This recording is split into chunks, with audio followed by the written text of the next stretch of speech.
Эрсдэл зур амьсгалтай Монгол орны говийн бүсэд амьдардаг малчин өрхүүдийн хувьд газар тариалан эрхлэх нь ихээхэн бэрхшээлтэй.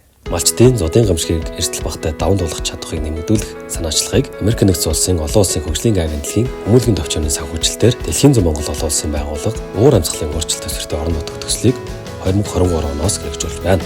Энэхүү төслийн хүрээнд дунд говь, дорн говь, говь алтай, ус аймгийн малчид бүлэг байгуулан малын дижээлийн ургамлыг амжилттай тариалсан байна.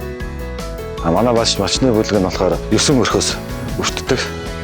2023 оноос нодон 1 гад тарж үтсэн. Энэ жил одоо 5 гад тарж байна. Одоо бид нар чинь бүлэгт орохоос өмнө тусдаа малчид манай энд чинь хадлан гэдэг байх юм байхгүй. Байдгүйс одоо энэ бүлэгт орсноор бид нар чинь одоо өөрсдөө ногоон дижээлээ тариалаад өөрсдөө ховын хэрэгцээ малынхаа дижээлийг одоо бүрэн хангаж авч чадчихжээ. За манай бүлэг нь төслийн хөдөө аж ахуйн зөвлөхийн зааварчилгаагаар ажиллаж байгаа. Энэ нь болохоор хавра ногоо тарих, газараа хагалдах, сийрүүлэх, өрлөх, доод ослооны систем тавих, бүх юм дээр хөдөө аж ахуйн зөвлөхөөрс асууж байнгын холбоотой ажилладаг байгаа. Тэгж ажилласныхаа үр дүнд манай талбай энэ жилийн ургач ариун сайхан ургасан байгаа. Тэгээ манай бүлэг ногоон дижээл тарихаас гадна хашаанда 150 хайдаас тарьсан. Бас хүнсний ногооны зохих хэмжээний багахан ногоо тарьж энэ жилээс үзэж байна. Одоо энэ жил бас хөрсгөө тариалалт, сургалтанд хамрагдаж хөрсгөө тариалалт тарьж сурлаад бүлгийн малчид маань бууцсан дээрээ ногоо тарьж байгаа. Тусдаа энэ нь бас өвөлдөө бэлтгэх гэж бас их нэмэр болж байгаа. Ногоон дижээл тарьснаар өвөл хөдөлж авах. Ногоон дижээл тодорхой хувийг бид нэр өөрсдөө эндээс хангаж авч чадчихжээ. Бид нэр тэгээд энэ талбай дээр тарьснаар ундрчаар одоо 800 бодол өгс авах төлөвлөгөөтэй байгаа. Энэ нь зах зээлийн үнээр бодохоор 16 сая төгрөгөөр авах дижээлээ бид нэр энэ талбай дээрээс бэлдэж авч чадж байгаамаа. Талайн шим малчны бүлэг маань хоримтлал үүсгдэг. Тэр мөнгө маань одоо өтөн жил тойроод ирэхэд ирэх хаврынхаа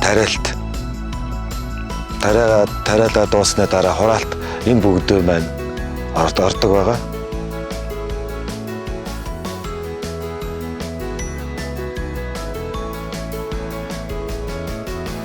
Миний хийж байгаа ажил одоо далайн шим бүлэгт техникчээр ажиллаж байна. Ногоо суулгахад бүгд ажиллаж байгаа. Тэгээд буслаа он дээр ээлжилж 30-аас 40 км-ийн зайнаас 2-2-ороо ирж усалж ургуулж байна.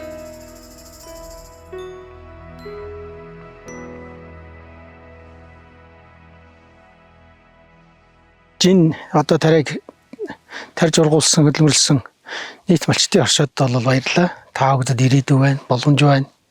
Үнэхээр та бүхэнд бол хийж чадлаа гэдгийг хэлье. Тэгээд энэ говийн сайхан бараг хөрсөн дээр хангаан одоо хөрсний дайтай өндөр ургуулсан байгаа явдал бол манай малчдын хөдөлмөрөө гэж талархлын үгийг хэлэх нь зүйтэй байх гэж бодож зогсож. Энэ төслийг энэ орон нутагт одоо бид нарт одоо анханаас нь тариа гэж юу, өр тарианы ямар зүйл байдгийг, энэ тарихын тулд яадгийг, яаж газраа хагалдгийг, яаж өр суулгацаа суулгадгийг, яаж одоо арчилт ордгийг, яаж ургуулдгийг, тэгээд нэр нь яаж хураадгийг бэ гэдэг аргачлалыг одоо 2 жилийн туршид ижүүрэн тоног төхөөрөмжийг суурлуулж нөхөө хангаж биднийг одоо энэ үйл ажиллагааг зохион байгуулж тэгээ энийг яг малчдын бүлэг донд одоо зохион байгуулсан нь бол үнэхээр сайхан ажил боллоо гэдгийг хэлээд энэ төслийн хамт олонд бол маш их баярлалаа гэдэг үг хэлхэн зүйтэй баг. Ганц энэ одоо тариа тарих үйл ажиллагааг зааж сургаа зогсоогүй. Энэ орон нутгаас 2-3 төслөөр хэмжээ хэрэгжүүлж байна.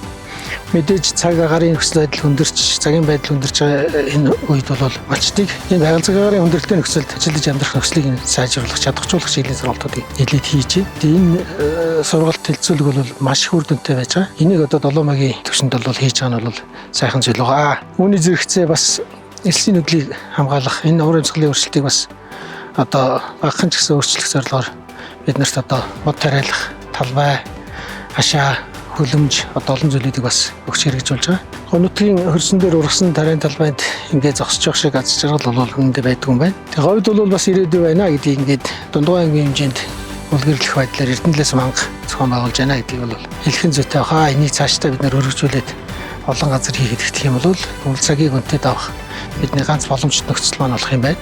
Бас үргийн эрүүл мэнд таран тавтай байдал бол эндээс өсөлттэй гэдгийг хэлхэн зүйтэй баг. Тэгээд эндээс бол олон одоо дижээлийн ургамал тариалах багш бас давхар бэлтгэгдсэн гэж үзэж байгаа.